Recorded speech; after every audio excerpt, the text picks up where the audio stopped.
y'all. We are in Long Beach, or around San Pedro. Today I'm pretty excited, going out on the Cee Ray with the OC Spearo Spearfishing Club.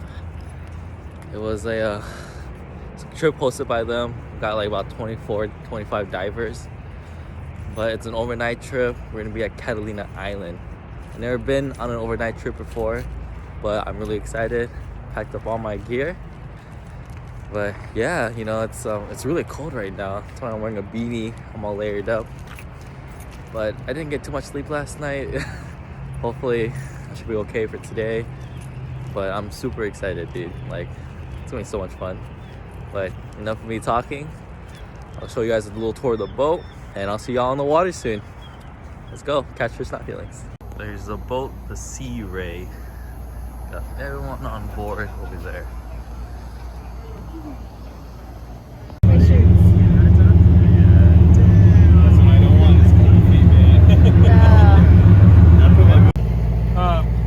And they're going to be in the 20 to 30 foot range deep.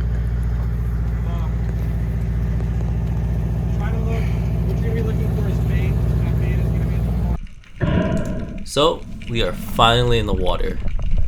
In this trip, I decided not to do too much vlogging. Kind of just wanted to enjoy the moments and, you know, just relax on the trip and enjoy my time there without stressing about getting footage. But here we're in our first spot. I'm using my trusty Mako spear gun, the Predator Pro 90cm gun. And I'm out here with my buddy Rob at our first spot. I like to do okay signs to each other. It's a great way to tell your partner that you guys are doing okay.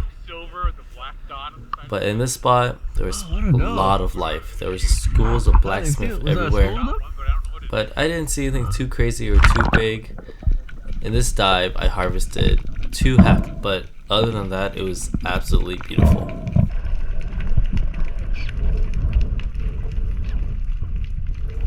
So I think for the most part for this trip, I was hunting around the deepest I've ever hunted in.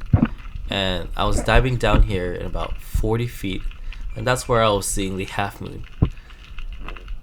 You can see all those black dots are the blacksmith perches, lots of them around.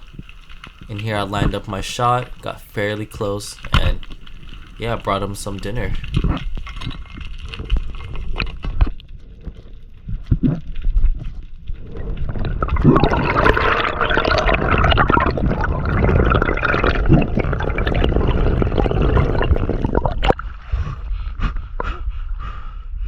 Halfmoon.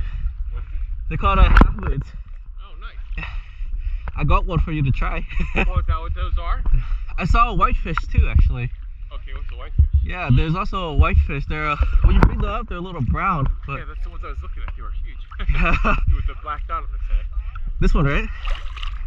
Yeah, I think so. Yeah, so it's a halfmoon. Oh, they're good eating?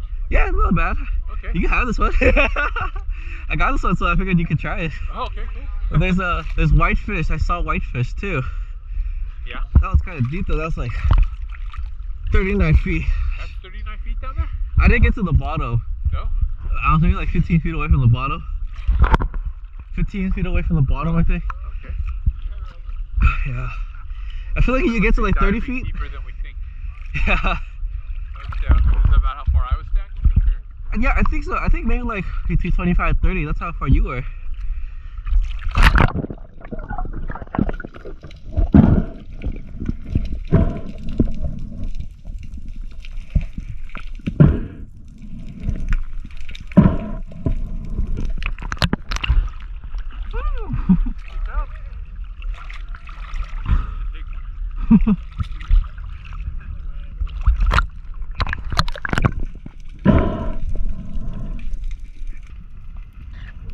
So this spot we're diving in, it's kind of like a big pinnacle. It's like a big reef, and then it drops off really steep at the end. I think when I reached the bottom, it was about 50 feet, and it does go steeper. And in this clip, you can see a school of mackerel swim by. I was waiting, and I was hoping to see something chase them. But, you know, my breath hold isn't super great, so I was running out of air anyways.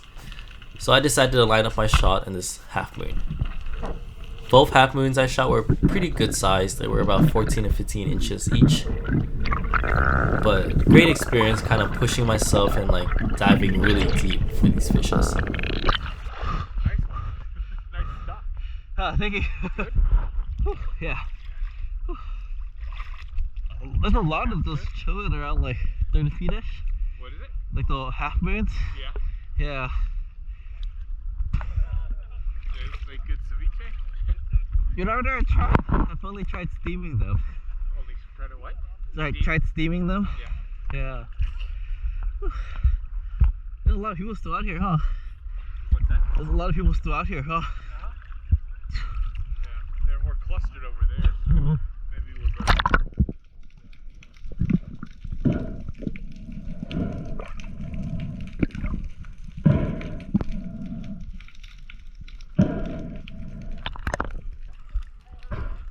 So overall, hunting in the day was a pretty good experience. We dove at 2 different spots. At the second spot, I didn't have too much luck. That's pretty big too, I actually. did get a sheephead, but my GoPro ran out of battery. Pretty big too. But overall, Catalina is such a beautiful place. The water is just so clear, and there's just so much life out there. So after taking a little break during the evening and kind of eating and resting up, we did go lobster diving at night. And me and my buddy Hugo were pretty successful in our dive at night. But man, we put in a lot of work getting those lobsters. So stay tuned for that part. It's great.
Lobster dive. I think diving at Catalina at night is just so nice. You know, the water is so clear, and even under a full moon, you can kind of see 20 feet to the bottom. You can't see like the lobsters crawling around, but you can kind of see the shapes of where the reefs are. And in this dive, me and my buddy Hugo, we partnered up, and man, we worked really hard for our lobsters. We swam so far and we covered so much ground. I think we were out in the water for about 3.5 hours. I think that's such a long time because I was honestly super dehydrated as well.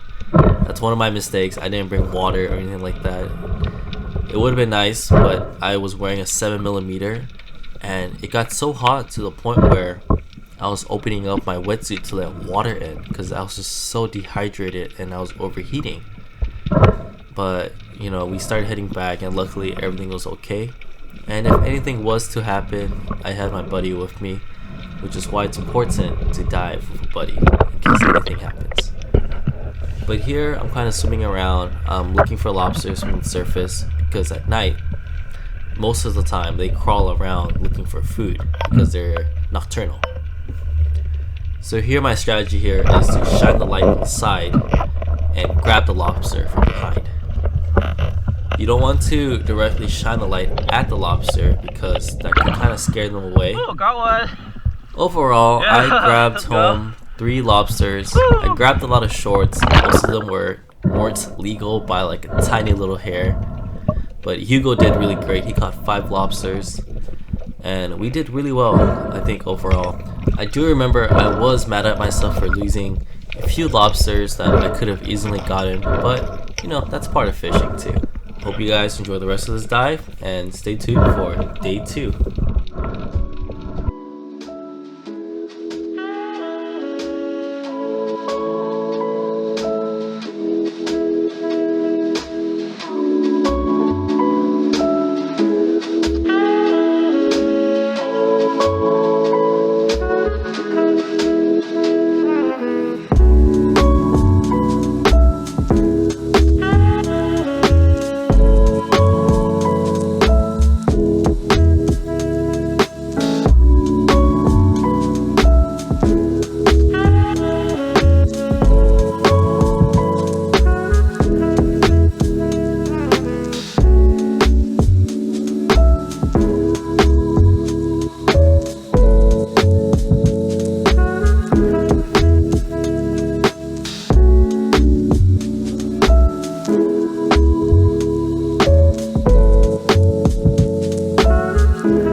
Second spot of the day,